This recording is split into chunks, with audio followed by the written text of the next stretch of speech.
You've seen me talk about scenes before. Wait, no, you've heard me talk about scenes before. You haven't heard me talk about herds, though, unless you also watch my cattle ranching channel. You've also never heard me talk about compound scenes before, unless I mentioned it in a video and have since forgotten about it. Anyway, that's what we're talking about today. Compound scenes offer an intriguing way to glue together the more micro-level plot points of your novel. They represent a bridge between scene-level structure and chapter-level structure, which itself forms a bridge to the overall structure of your novel. Like a lot of things in writing, compound scenes are a bit of a nebulous term, and I think the idea is almost more useful for managing your own writing rather than something that you may recognize in other people's writing, because it's hard to discern what's a compound scene versus just something that happens to look like a compound scene. But anyway, we're still going to talk about them. Ultimately, don't know how useful of a concept this is, but what the hell, we're already here. Let's start with what the definition of a compound scene is. For that, we need to start with the definition of a scene. From a sort of minimum mechanical definition, a scene can be described as all of the material between two scene breaks. One of the more insightful things I've ever said. Add a scene break, a story can change location, time, we can switch viewpoint characters, there's maybe a bit of nuance here, like if you have a scene where a character goes to sleep and they wake up, you can technically move through time without having a scene break. Also, you can jump forward in time in the middle of a scene and technically not have a scene break and just continue like a year or whatever in the future. So there's a bit of nuance here that's more of a semantic argument that I don't really have time for. There's also the French scene, which does not involve the sort of kissing that the Reverend warns young people against, but instead involves breaking a scene anytime there's a cast change in the scene. So anytime a character enters or leaves a scene, that scene gets divided into a new French scene. French scenes are more of a thing on stage and film and not as much of a thing in writing, though. Of course, there's a lot more that goes into a scene than just all the material between two scene breaks. A properly engaging scene has structure to it, oftentimes something that approaches a plot on its own. A good scene starts with a setup. We establish the where, what, and who the scene is about.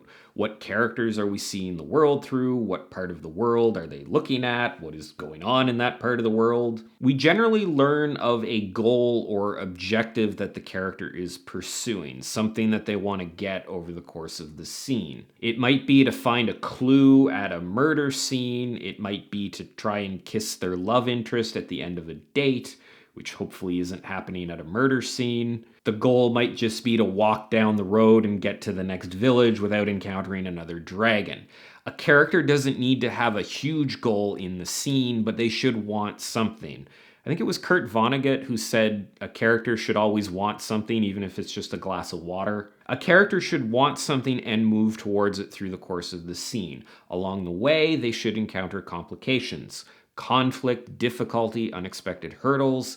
They work through these through the scene and arrive at some kind of resolution, which launches us into the next scene. Whether or not they've achieved the goal depends on the scene. There's a lot of different ways to structure a scene. People will give you all sorts of advice on this, but the important thing that a scene needs to do is to have some kind of structure. It needs to have narrative elements that give the reader a sense of progress.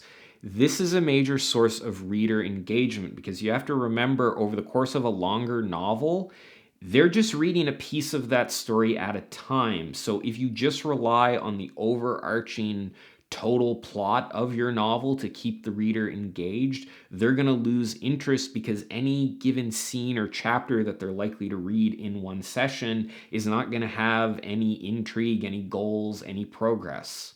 One of the best ways to keep a reader interested over the course of an entire novel is to make sure that every scene feels like a bit of a story in itself. But doing this over the course of a single scene is not the only way. This is where compound scenes come into play. A compound scene is simply a scene that delivers the narrative arc that we sort of talked about over the course of multiple scenes, across multiple scene breaks. Those scenes may or may not have a complete arc sort of nested within them. They might be part of a larger arc that doesn't really get resolved until we move across multiple scenes. You can think of a compound scene as a group of scenes that, when taken together, deliver some kind of structured arc. A compound scene often covers several different character viewpoints. So we're seeing one arc play out across multiple scenes, and each of those scenes is from a different character's viewpoint. I would say that's probably the most common example, though you could do a compound scene through time as well. I was trying to think of some examples of compound scenes from different novels, but I quickly realized that they show up in a lot of different novels, and I was struggling to find one that didn't really have them. If you want a really good example of this, Steven Erikson in the Malazan series, he writes a lot of compound scenes. He writes a lot of scenes with very rapid switches in viewpoints. His books also tend to have arcs that start and finish at kind of unexpected points throughout the books.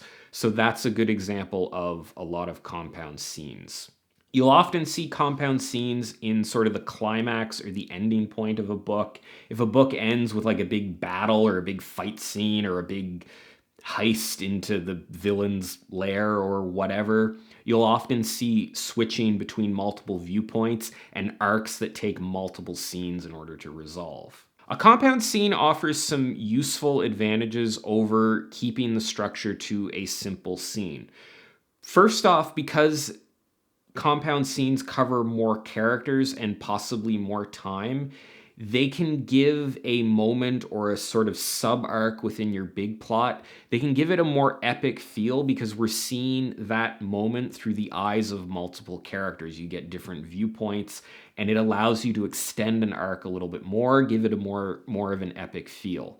Those different viewpoints also allow for contrast. We can get different views, opinions, and perspectives on the scene because we are literally seeing it from different character perspectives. You can also create tension and mystery by switching between different characters. You can cut away at exciting moments, like when a character just fell off a balcony or something, and move to another character who's at a different part of the scene. So it creates some tension, a bit of a cliffhanger, because we don't know what happened to the character who just fell off the balcony or whatever. Compound scenes are also a useful bridge between the scene level structure of your novel and the whole structure of your novel, the overall plot of your novel. This is important because you want to make sure there's some kind of story progress, some kind of structure to an individual reading session. That's what you get with scene level structure. That's your scene or chapter level structure. If you have a longer novel, though, there's going to be more of a gap between when the reader starts the novel and when they finish it. Using something like a compound scene where you have bigger arcs that might play out over like 4 or 5 reading sessions for the reader, that can be a good way to sort of fill the gap between the scene moment-to-moment structure and the bigger plot of the novel. Writing a novel is always a balance between keeping the moment-to-moment story exciting and engaging while also delivering a much longer story throughout the entire novel. This is a challenge because it's like you have to keep feeding the reader, but also keep them hungry for more. You got to keep them hungry enough to wait around for the rest of the story. That can be challenging to do. Sometimes just making sure you have scene level structure and having an overall structure, a big arc for your entire novel is not enough. This is where something like a compound scene can bridge the gap, and there's something that you should consider using. Speaking of things that should have been considered, I should have considered writing an ending to this video, which I apparently didn't do. So there you have it. I would love to hear what you think about this in the comments down below. If you need to spread your thoughts out over multiple comments, that's fine. You can think of them as a compound comment. Anyway, if you want to see more stuff like this, you can check out all my other writing related videos and subscribe to my channel. As always, thanks so much for watching, and I will see you next time.